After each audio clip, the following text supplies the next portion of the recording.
네, 이번 시간에서는 스코프에 대해서 알아보도록 할게요. 스코프 정의에 대해서 먼저 알아볼게요. 변수, 함수, 클래스와 같은 식별자가 이제 본인이 선언된 위치에 따라 다른 코드에서 선언이 될 수 있을지 없을지를 정의되는 것인데요. 이거 같은 경우는 이제 코드 선언 시점에 따라 이제 전역과 이제 지역으로 나누는데요. 코드 선언의 시점에 따라 이게 전역이 될 수도 있고, 그리고 이게 지역이 될 수도 있는데, 이거에 대해 알아볼 때, 일단 코드를 실행을 할 때, 이제 참조할 변수가 이제 뭐 지역에도 있을 수도 있고, 뭐 전역에도 있을 수도 있잖아요. 그런데 그, 우리가 이제 알고 싶은 거는 그 어떠한 변수를 참조해야 되는지 저희가 알아야 되는데, 그럼 이를 알아보기 위해서는 우리는 일단은 그 스코프 체인이라는 거에 대해 알아야 돼요. 어, 그래서 일단은 다음 페이지로 넘어가 볼게요.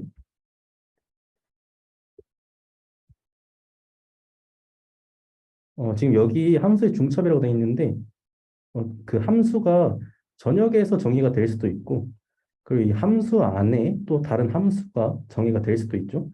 그래서 이러한 것을 보고 우리는 함수의 중첩이라고 하는데, 함수가 중첩이 된다면 이제 각 지역의 스코프도 이제 중첩이 가능하겠죠. 여기 있는 스코프랑 여기 있는 스코프랑. 그래서 이러한 스코프가 이제 함수의 중첩의 계층적인 구조, 이런 식으로 계층적인 구조를 가질 수 있다는 거예요. 지금 저희 밑에 기본 예시가 있는데, 간단하게 좀 생각을 해보시고 결과값이 이렇게 되는지 안 되는지 한번 확인을 해보시면 좋을 것 같습니다. 이 설명을 하기 전에 한번 보시면 좋을 것 같아요. 이렇게 되는지 안 되는지 한번 생각을 해보시고. 근데 이러한 결과값을 조금 더 쉽게 알기 위해서는 아까 얘기했던 그 스코프 체인에 대해서 알면 좋거든요. 그래서 스코프 체인에 대해서 간단하게 알려드릴게요. 이제 스코프 체인 같은 경우는 이제 JS에서 변수를 참조할 때 사용하는 방식인데,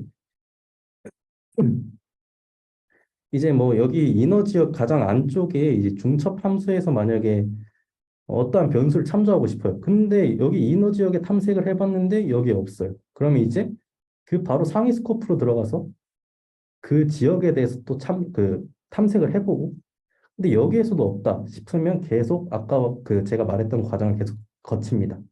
이렇게 거치다가 전역까지 내려와서 그 탐색을 해보는 거예요. 근데 뭐 만약에 그 중간에 이제 만약에 탐색하는 게 있다. 그럼 거기서 종료를 하고 그 탐색 값을 호출하는 거죠. 그래서 뭐 만약에 전역까지 왔는데 내가 참조하고 싶은 변수 뭐 여기 지금 Z라고 한번 해볼게요. Z라는 변수가 없어요. 여기 전역에는.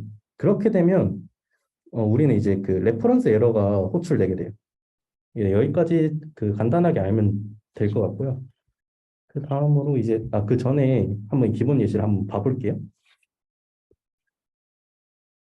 기본 예시에서 이제 일단은 코드가 아웃 함수를 실행을 한 다음 그다음에 x, y를 보게 되는데 일단 아웃 함수부터 실행했을 때 그 값을 볼게요. 아웃 함수 안에 일단 콘솔 x 이것부터 먼저 호출이 되겠죠, x. 이 x는 지금 아우터 함수 지역 변수에는 없으니 그 다음 상위 스코프인 전역에서 탐색을 하게 되겠죠. 이 전역에 탐색을 했을 때 x가 전역 x라는 게 있네요. 그럼 이때 그 스트링 값 전역 x를 호출하게 되는 거죠. y 값은 이 지역 변수 안에 있으니까 이 지역 변수의 스트링 값을 호출하게 됩니다.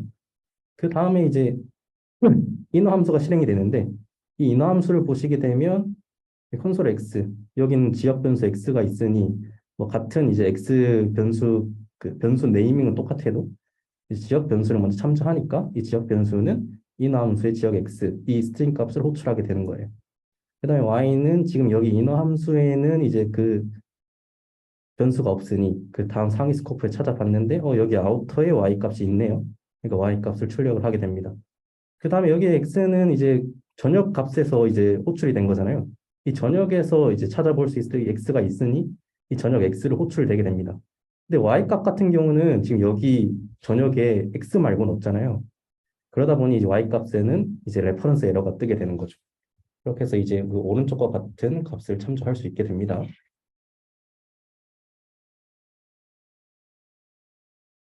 이제 넘어가서 아까 계속 상위 스코프를 얘기했는데 상위 스코프가 이제 정해지는 그 기점에 따라서 정적 스코프와 동적 스코프로 나눠질 수가 있어요.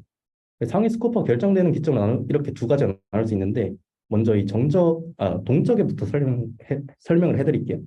이 동적 스코프 같은 경우는 이제 호출 시점에 따라 이게 나오는 걸 이제 저희는 동적 스코프라고 하고요. 이제 그 선언되는 시점, 그러니까 호출되는 시점이 아니라 그 함수를 이제 선언하는 시점에서 이제 상위 스코프가 정해지는 걸 우리는 정적 스코프 혹은 렉시컬 스코프라고 해요. 뭐, 네, 그래서 자바스크립트 같은 경우는 그 함수가 선언되는 시점에서 이제 그 상위 스코프가 정해지기 때문에 정적 혹은 렉시컬 스코프라고 부르기도 하죠. 그 다음으로 이제 스코프 레벨에 대해 설명을 해드릴 건데, 우리가 알고 있는 대부분의 언어들은 이 블록 레벨을 가지고 있어요. 이 블록 레벨이라는 거는 이러한 블록이 안에 있을 때 이 안에 있는 변수를 설정했을 때 이 안에 있는 변수를 우리는 지역 변수라고 하고 그 외에 있는 것들은 전부 다 이제 전역 변수라고 생각을 하시면 되세요. 그래서 뭐 여기 있는 경우는 이제 뭐 if나 포문이나 뭐 함수 대부분의 이런 것들이 아마 블록 레벨에 속하고요. 근데 여기서 이제 함수 레벨 같은 경우는 함수 안에 있는 변수만 지역 변수로 되고 그 외에 있는 것들은 전부 다 전역 변수가 돼요. 그러다 보니 이제 지금 여기와 같은 문제점이 발생하는데 이걸 살펴보시면 만약에 나는 전역 변수를 영향을 끼치고 싶지 않아요. 근데 이제 자바스크립트 같은 경우는 함수 레벨 스코프거든요.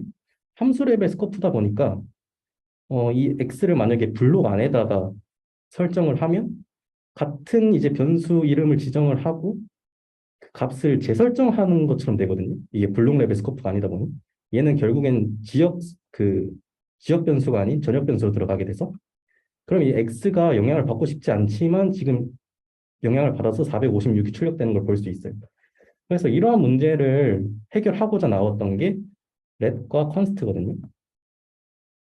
이 렛과 컨스트 같은 경우는 함수 레벨을 가지는 게 아니라 블록 레벨 스코프를 가지게 돼요. 그러다 보니 여기 안에 블록 안에 이제 이 친구는 지역 변수로 되는 거죠. 그래서 얘는 지역 변수로 되기 때문에 이 전역 x에는 영향을 끼치지 않게 되는 거죠.